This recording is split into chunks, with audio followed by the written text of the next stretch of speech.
नमस्कार, आप जुड़ चुके वॉइस ऑफ एमपी से और मैं हूं अब्दुल अली ईरानी।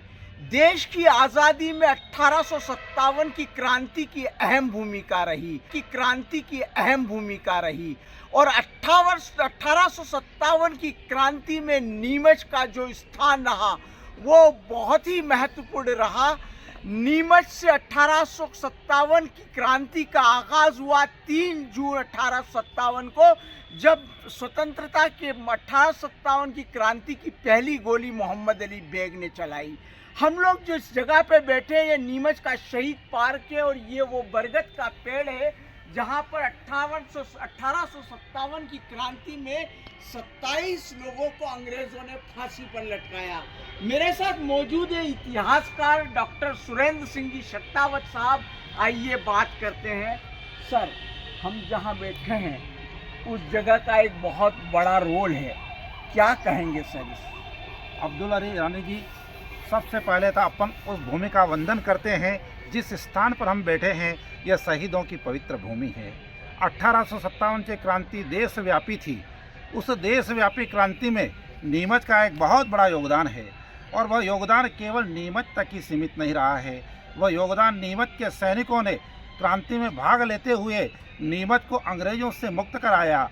मुक्त कराने के बाद यहाँ के क्रांतिकारी आगे बढ़े। वो निम्बाड़ा गए, भिलवाड़ा गए, नसीराबाद गए और आगरा में जाकर के भी उन्होंने शहादत दी।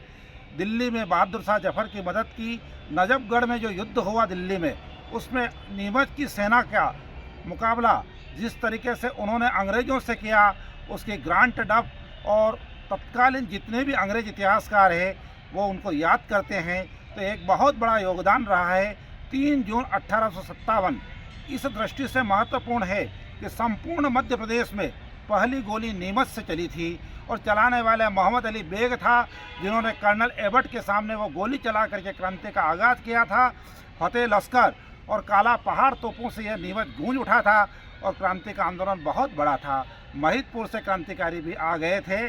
उन क्रांतिकारी सम्मिलित हो गए और क्रांतिकारियों ने जिस तरीके से अपना योगदान दिया वो योगदान बहुत ही उल्लेखनीय है। केवल एक बार नहीं, 3 बार क्रांतिकारियों ने अंग्रेज़ों को यहाँ से मार भगाया।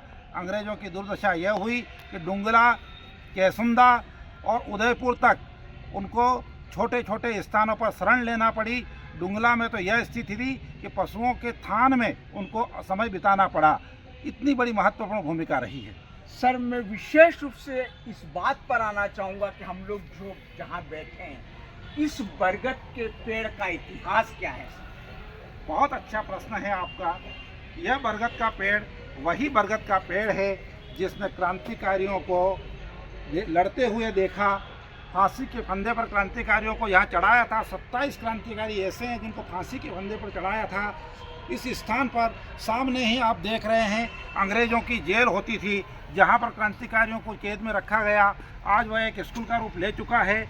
इस प्रकार से यह भूमि तो इतनी महत्वपूर्ण है कि इस भूमि पर राम रतन खत्री को याद करना चाहूँगा। मैं इस समय याद करना चाहूँगा केसरी सिंह बेस को। मैं इस समय याद करना चाहूँगा प्यारे खां पठान को, जिन्होंने यहाँ पर फांसी के फंदे को चूम लिया मगर इस देश का नाम वो बदनाम नहीं होने दिया। ऐसे महान क्रांतिकारी थे। नाम आता है सलीम खां पठान का, नाम आता है, इसके साथ में तो लंबी श्रृंखला है उसकी, जिनमें से उन्होंने राजपूत रूप सिंह का आता है, इसके स्वरूप सिंह का वर्णन आता है।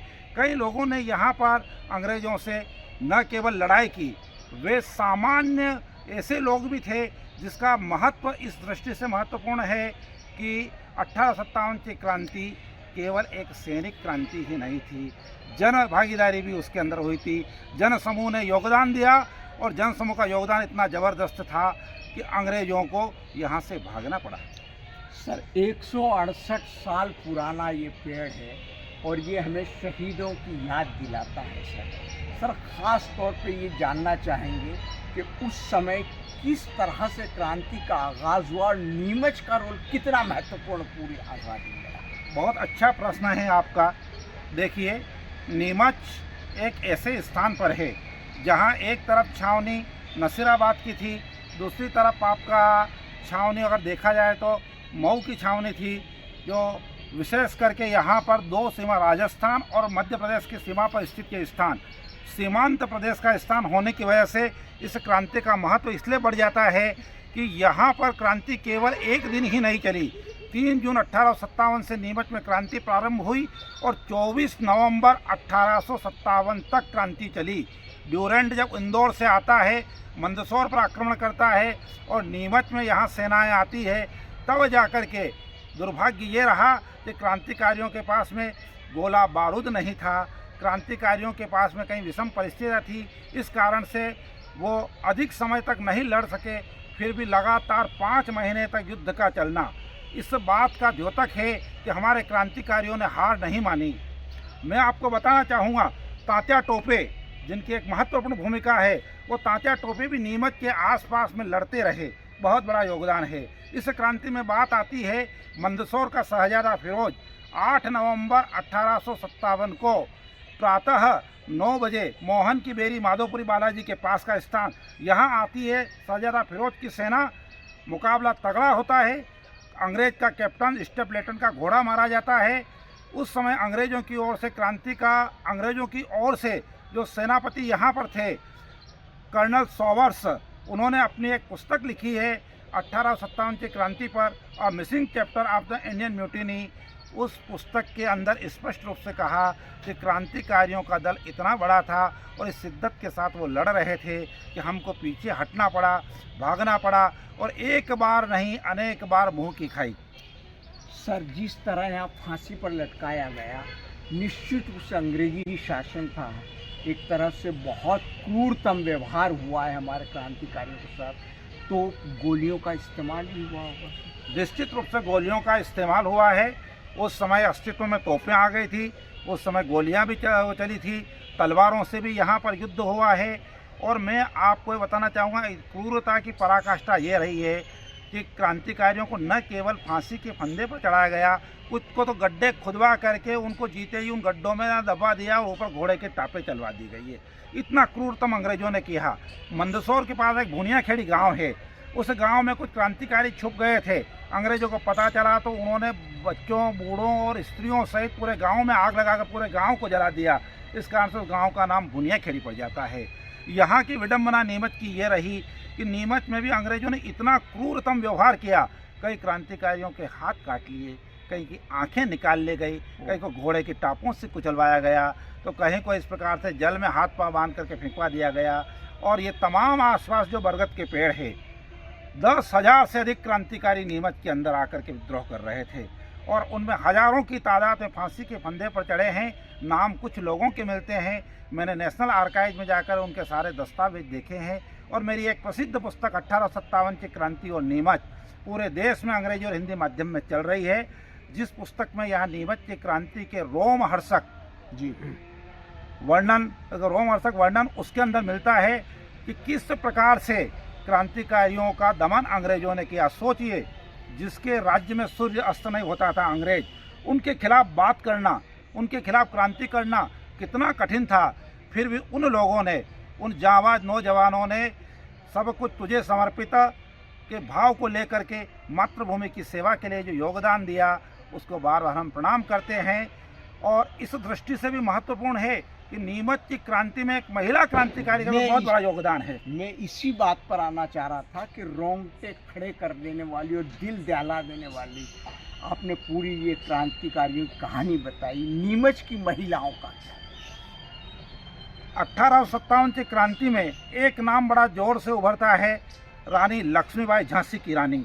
नीमच में भी एक झांसी की रानी थी जिसका अपना योगदान था और उसने अपनी पूरी बटालियन बनाई और नीमच की क्रांति में भाग लेकर के उस रानी ने, उस महिला ने न नीमच में भाग लिया, अभी तो दिल्ली में भी लड़ी, जिसके ऊपर यानी क्या कि ग्रांट डफ और कई लेखकों ने उसका वर्णन किया है। कैप्टन हंट वगैरह ने कि दोनों हाथ में तलवार लेकर के वो दिल्ली के नजफगढ़ में जिस तरीके से निकल रही थी, जहाँ जाती थी उधर यानी क्या अंग्रेजों के सिर काट देती थी और लड़ते आखिरी दम तक, जब तक उसका शरीर इंच इंच में नहीं कटा तब तक उसने हार नहीं मानी। उस देवी को मैं प्रणाम करता हूँ।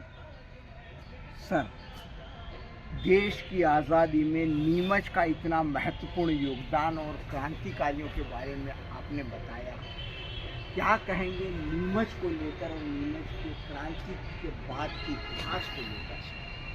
नीमच की क्रांति का एक गौरवशाली इतिहास है। नीमच की लाल माटी उर्वरा भूमि रही है। मध्यकाल के युद्धों में भी नीमच की भूमिका रही है। 1857 की क्रांति तो वो क्रांति थी जिस क्रांति ने नीमच का नाम गौरवान्वित किया। सुप्रसिद्ध क्रांतिकारी विनायक दामोदर सावरकर जब first independence war of India लिखते हैं तो नीमच की क्रांति का जिक्र करते हैं। सुरेंद्रनाथ सेन ने भी नीमच की क्रांति का वर्णन किया है। जितने भी अंग्रेज इतिहासकार और अंग्रेज सेनापति जिन्होंने क्रांतिकारियों का मुकाबला किया था, उन्होंने भी अपनी पुस्तक में लिखा है। शाहजहाँ फिरोज से लेकर के तात्या टोपे तक की यहाँ भूमिका रही है। यहाँ क्रांति में प्रतापगढ़, निबाहेड़ा और निबाहेड़ा के मोइनुद्दीन बख्शी को याद करना चाहूँगा कि जिस तरीके से उसने निबाहेड़ा में अंग्रेज़ों को शिकस्त दी है। कैप्टन सॉवर्ट्स को पसीना आ गया, अर्जुन सिंह सहीवाला को पसीना आ गया। कुल मिलाकर के यह गौरवमय स्थान है। हम नीमच के लोग आज CRPF की यह जन्मस्थली है। इस समय गणतंत्र दिवस के शुभ अवसर पर, क्योंकि जब हमारा तंत्र ही गण के रूप में है और अपने आप से संविधान से आत्मार्पित करता है, तो ऐसी स्थिति में इन शहीदों को हम प्रणाम करते हैं और ये अपेक्षा करते हैं कि उन्होंने धरती में जो बीज बोए, अपने रक्त कणों से जिन्होंने लिखा, उनके शहादत को हम कभी नहीं भूले। इतना ही कहना चाहूँगा। सर, आखिरी सवाल था मेरा, ये जो बरगद का पेड़ है एक धरोहर भी है, यादें भी है, इसकी अभी किस तरह से इस शहीद पार्क की रखवाली? देखिए, यह लंबे समय तक उजाड़ था, कुछ अतिक्रमण भी हो रहा था। मध्य प्रदेश के माननीय तत्कालीन मुख्यमंत्री शिवराज सिंह चौहान ने यहाँ आकर के शहीद पार्क का जीर्णोद्धार करवा करके उसका उद्घाटन किया। तब से लेकर शहीद पार्क की व्यवस्थाएं पूर्व सैनिक परिषद के लोग देखते हैं और आए दिन राष्ट्रीय पर्वों पर 26 जनवरी, 15 अगस्त, विजय दिवस और अन्य कई राष्ट्रीय पर्वों पर यह शहीदों को श्रद्धांजलि दी जाती है। शहीद स्मारक पर पुष्प चक्र चढ़ाए जाते हैं और हम उन्हें नमन करते हैं। यह कृतज्ञ राष्ट्र उन अमर शहीदों को बारंबार प्रणाम करता है। ए मेरे वतन के लोगों, ज़रा आँख में भर लो पानी, जो शहीद हुए हैं उनको ज़रा याद करो कुर्बानी। ये चश्मदीद बरगद का पेड़, यहाँ पर 27 क्रांतियों ने जान देकर देश की आज़ादी में महत्वपूर्ण योगदान दिया। नीमच में 1857 की क्रांति का एक खास भूमिका को आज भी हमें याद दिलाता है और बताता है कि नीमच की लाल माटी में देश के कितने सपूत पैदा हुए हैं। वॉइस ऑफ MP के लिए मेरे सहयोगी विनोद गुजर के साथ अब्दुल अली ईरानी। क्या आपको अपने घर की दीवारों की इंसुलेशन की चिंता सता रही है और बढ़ता हुआ बिजली का बिल आपकी रातों की नींदें खराब कर रहा है? कभी सोचा है इसके बारे में? जब आप अपने घर में सबसे अच्छा सीमेंट और स्टील इस्तेमाल करते हैं तो फिर ये सारी समस्याएं क्यों? इसका कारण है आपके घर में इस्तेमाल की गई लाल ईंटें। तो क्या आप अपने घर की दीवारें ऐसी ईंटों से बनाना चाहेंगे? आपके घर को सुरक्षित रखने के लिए बाबजी इंडस्ट्रियल प्राइवेट लिमिटेड लाया है इको फ्रेंडली सुपर हीरो बाबजी AAC ब्लॉक, जो गर्मी और ठंड से बचाएगा। High pressure steam autoclaving process से बने बाबजी AAC ब्लॉक एक क्रांतिकारी सामग्री है जिसकी मजबूती और टिकाऊपन साधारण ईंटों से कहीं ज्यादा है। बाबजी AAC ब्लॉक की सेलुलर हनीकॉम्ब संरचना में नैनो एयर पोर्स होते हैं, जिससे ये इतना हल्का होता है जिससे आपका निर्माण कार्य ईंटों की तुलना में 5 गुना तेज और किफायती होता है।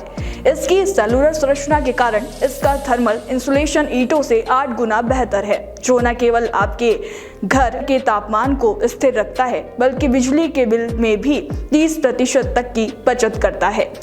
बाबजी AAC ब्लॉक में सिलिकॉन आधारित एडिटिव्स के कारण इसमें पानी का कोई कैप्लो रिएक्शन नहीं होता, जिससे आपकी दीवारें सील रहती है। बाबजी AAC ब्लॉक, जिसे ISI मार्क्स द्वारा प्रमाणित किया गया है, भूकंपरोधी और साउंड प्रूफ भी है, जो बाबजी AAC ब्लॉक को सुपर हीरो बनाता है। Babji industrial private limited, Jhanjharwada, Neemuch, Madhya Pradesh. Contact number 9238573652, 7869716052, 9589506052।